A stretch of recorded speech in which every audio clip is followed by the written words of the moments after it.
Okay, so today for my final project, I am going to be presenting on adolescent African American males. Spencer and I read our book. It was called Holler If You Hear Me by Michael Eric Dyson, and it talked about the life of Tupac Shakur. I wanted to look at the history of black male teens, and a great way to do that was looking at one of Tupac's songs called Ghetto Gospel. So what I liked this song before I actually read the book, and it was released in 2005.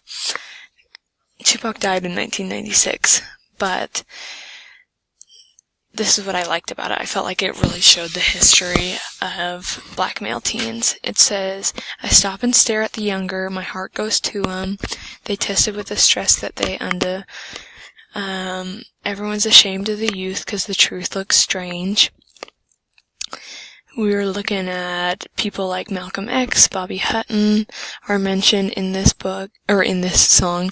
And then it also says, over there's a lady, crack got her crazy, guess who's given birth to a baby, drinking beer with my homies, before we find world peace, we gotta find peace and end the war in the streets, my ghetto gospel. I felt like this was a good representation of the history of oppression for these black male teens growing up in the ghetto. They are seeing violence, they are seeing crime, they're seeing terrible things with kids, they're seeing terrible treatment of women, of male figures, they're seeing bad stuff, and this is the history that they're dealing with. Some socio-demographics that we're looking at it talked about a study of 1,200 male juvenile delinquents, and 37% of these delinquents were black. They were charged with vandalism and theft, and most of the absentee fathers were black. I thought that these were important socio-demographics to be looking at when we're looking at black male teens, because we're looking at absent fathers, turmoil in the home, obviously, and we're looking at, we're looking at that mostly. And then, juvenile delinquents, theft, vandalism. I grew up in Oregon, so I don't have that much. And let me go back. I just want to clarify. Just because if you don't have a father doesn't mean that you are looking at a bad home life. I didn't mean that. I'm just saying I feel like they are not seeing father figures in the ghetto. That's what I wanted to clarify. So yeah, I grew up in Oregon. I have never really grown up in the ghetto. I think we had one black student in my high school. And so I've never really dealt with this, but from movies and from rap, I do have some stereotypes. I have seen bias in my own life. It talked about in some studies, negative racial stereotypes tend to associate black people with threat, with aggressiveness.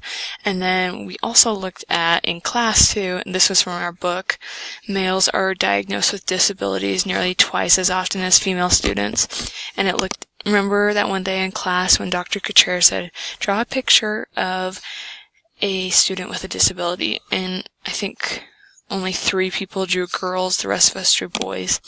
And so I feel like those are a lot of the stereotypes that we're dealing with when looking at black male teens. Just not smart, or they don't stay in school. These are all based off of movies, or songs. We're looking at crime, we're looking at aggressiveness, and that kind of a thing. I looked at the legal, political, and economic oppression as well.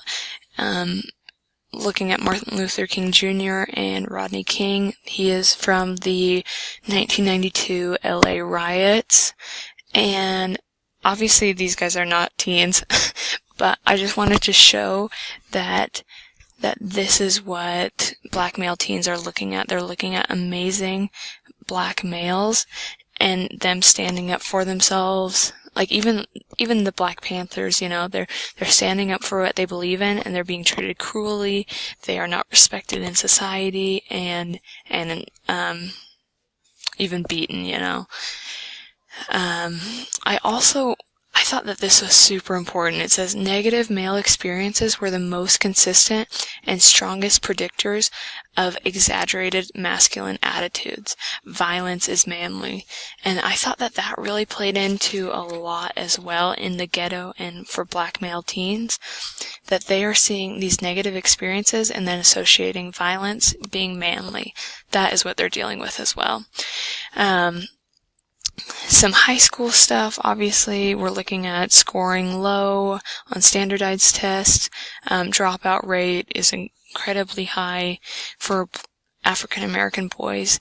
And so it's just, we're looking at some hard stuff for these kids. But if anything, from what I've learned from this class is that this is just one single story. That's what we've learned, and I felt like Dr. Horner also talked about this too, that we have to be authentic with these kids, that they do have hard backgrounds.